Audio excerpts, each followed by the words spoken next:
Avant que Carestream Dental n'ait revendu sa filière d'empreinte optique à Envista et renommé du coup sa gamme Dexis, elle avait réussi à mettre sur le marché une caméra sans fil, évolution toute naturelle de sa CS3700, tout sobrement nommée CS3800. A l'époque, cette caméra m'avait peu impressionné, mais je n'avais pu l'essayer que sur une après-midi, sur quelques cobayes, toujours en sentant le souffle du commercial sur ma nuque. Le contexte n'était donc clairement pas favorable. Or, pour ce genre d'équipement, il faut du temps pour bien discerner ses forces et ses faiblesses. Aujourd'hui, en 2022, presque 18 mois après sa sortie officielle, j'ai enfin pu tester cette machine dans mon cabinet avec mes patients et dans les conditions que j'ai l'habitude d'avoir. Et je vais vous partager encore une fois mes impressions.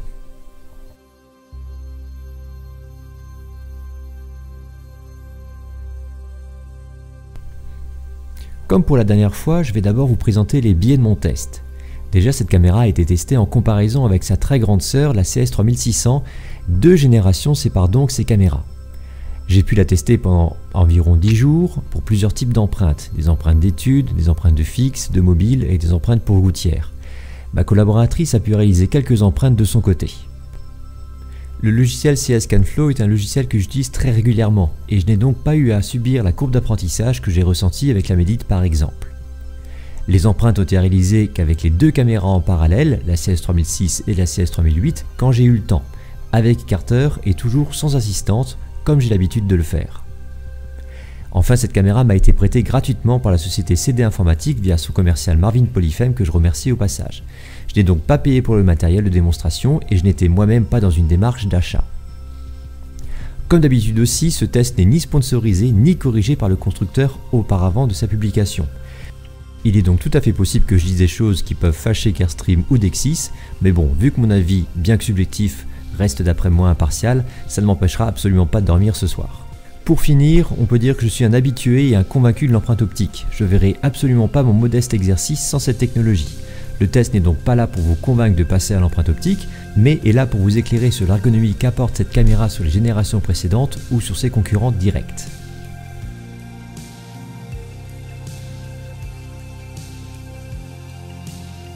La caméra est livrée avec 2 batteries, une base de chargement qui sert aussi de support de rangement, un câble d'extension pour la brancher en filaire dans le cas où les 2 batteries seraient en rade. Par rapport à la Medit i700W, Carestream a eu la bonne idée de centraliser et de ne pas passer par une autre borne sans fil pour assurer le partage des données. En effet, dans la boîte que j'ai reçue, il y avait également une clé Wi-Fi en USB qui me permettait de faire le lien entre la caméra et le PC. Ayant déjà une connexion Wi-Fi disponible, c'est-à-dire non utilisée, j'ai d'abord essayé de me passer de cette clé et de faire en hotspot une connexion directe avec la caméra, mais rien à faire, ça ne marchait pas. Je devais absolument passer par la dongle qui était fournie. Je n'ai pas poussé les recherches bien loin, c'était sûrement un certificat en plus à installer, mais je trouve ça dommage que Carestream n'ait pas pensé à ouvrir cette option facilement, demandant forcément de sacrifier un port USB avec un dongle disgracieux pour le flux de données. Pourtant, le mot de passe est simple, il est caché, mais en quelques clics bien placés, on le découvre et je vous le donne. 1, 2, 3, 4, 5, 6, 7, 0. Mais c'est la combinaison la plus stupide qu'on m'ait révélée. N'importe quel idiot s'en sert pour ses bagages.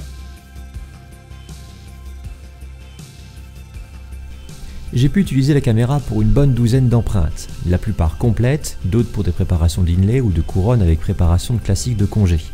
Non, je ne sais pas encore faire de V-Prep, mais c'est un objectif pour plus tard. Les batteries tiennent largement le coup pour plusieurs jeux d'empreintes sans montrer de signe de faiblesse. Un embout de calibration pour la prise de teinte est livré avec la caméra. Je ne l'ai utilisé que pour le premier lancement et je n'ai pas eu l'occasion de tester la prise de teinte directement en bouche. Ce sera pour un prochain test, peut-être plus complet. Niveau bruit, comme pour la Medit i700W, un ventilateur fait un léger bruit de fond. Moins discernable que sa concurrente, donc je ne le mettrai pas vraiment au rang des désavantages. Par contre, l'effet anti-buée est clairement efficace. Par contre, et franchement je ne sais pas ce qui traverse l'esprit des constructeurs, mais il faut absolument arrêter de mettre des LED d'indicateur d'état sous les boutons qu'on presse. Lorsque j'appuie sur un bouton, je m'attends à avoir un feedback visuel qui ne serait normalement pas caché par mon doigt. Dans l'exemple là que je vous présente, j'essaye d'éteindre la caméra, mais aucun moyen de savoir si la pression que j'exerce est suffisante ou non. Heureusement qu'on n'a pas trop tendance à regarder notre instrument et plus l'écran du PC qui nous donne quand même de bonnes indications sur ce qui se passe. Sur un plan technique, le capteur est un capteur CMOS d'environ 9 mm de diamètre. Le champ d'examen est un petit peu plus grand, de 16 x 14 mm pour les embouts larges ou 13 x 7 mm pour les embouts postérieurs. La profondeur de champ passe de moins 2 mm à plus 16 mm au maximum. Pour ce test, je n'ai pas pu démonter la caméra, et franchement j'aurais adoré le faire. Si les constructeurs sont d'accord pour m'envoyer du matériel pour pièces, je me ferai un plaisir d'analyser leurs entrailles. Ça sera une note pour l'avenir.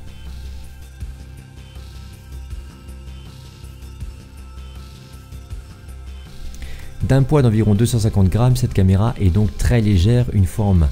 Et encore plus en version filaire, sans le poids des batteries, on oublie presque tenir quelque chose une fois qu'on a pris les bons points d'appui. Ce qui m'a le plus et immédiatement surpris, c'est la rapidité d'accroche de la caméra. Je suis sur un PC fixe qui commence à accuser son âge, et pourtant il n'était absolument pas un facteur limitant dans la capture. J'ai tenté plusieurs fois de faire décrocher la caméra en passant rapidement d'un secteur à l'autre, elle résiste bien. Encore mieux sur des édentements encastrés, alors que la Medit i700W avait tendance à décrocher, l'acquisition avec la CS3800 se faisait sans peine. Bien sûr, et ça c'est un gros biais dans mon analyse, je n'ai pas pu tester la caméra dans les mêmes conditions que sa concurrente sur les mêmes patients, donc prenez ce détail avec des pincettes. Le bruit du ventilateur m'a moins gêné que la Medit i700, et d'après les patients, ce bruit n'était pas trop fort étant donné qu'ils sont quand même aux premières loges, la caméra étant proche de leurs oreilles. D'un autre côté, vu que j'ai tendance à parler pendant mes empreintes, ma voix doit couvrir largement certains bruits désagréables. L'accroche pour enregistrer l'occlusion est beaucoup plus rapide et ça devient presque un plaisir d'enregistrer plusieurs positions en occlusion, même si ça ne sert à rien. Maintenant pour le côté sans fil. Vous connaissez mon avis sur la question, bien placé, un fil n'est pas gênant et j'ai toujours préféré la fiabilité d'une connexion filaire à une connexion Wi-Fi, mais alors très largement. J'en profite pour corriger une erreur dans ma dernière vidéo, il n'est pas possible de brancher cette caméra CS3800 à un PC directement, il faut forcément passer pour une connexion Wi-Fi. Donc finalement, c'est un point d'égalité avec sa concurrente, la Medit i700W. Le câble reste pour moi aussi un moyen de sécuriser l'appareil lorsqu'il est posé sur son socle, bien sûr bien enroulé, et je suis d'ailleurs surpris qu'il n'y ait pas de dragon de sécurité proposé avec cette caméra sans fil.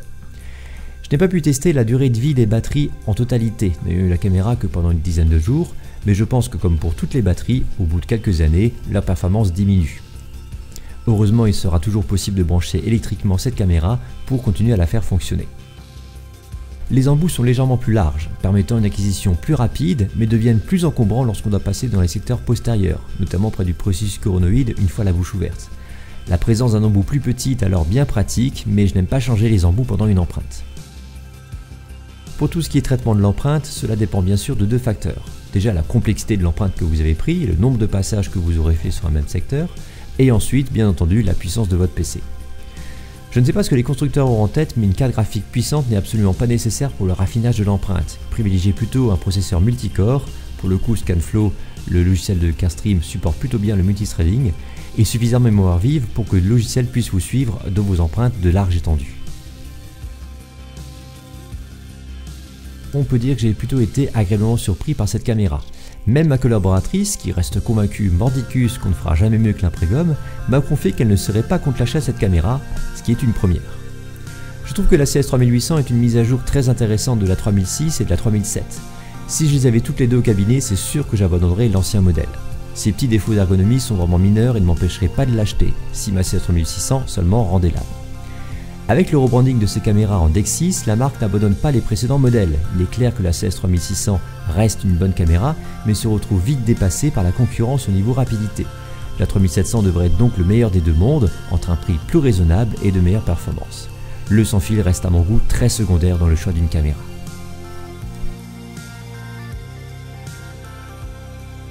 En résumé, mis à part les quelques écueils que je vous ai cités, la caméra reste un très bon matériel qui n'a pas à rougir devant la concurrence. Et je la recommande aux personnes déjà habituées à la suite Scanflow. Pour les confrères et consoeurs qui veulent se lancer dans l'empreinte optique, ce n'est peut-être pas le budget que vous aimeriez allouer. La 3700, comme dit précédemment, c'est certainement un meilleur choix chez Carstream ou chez la concurrence, la i500 de Medit.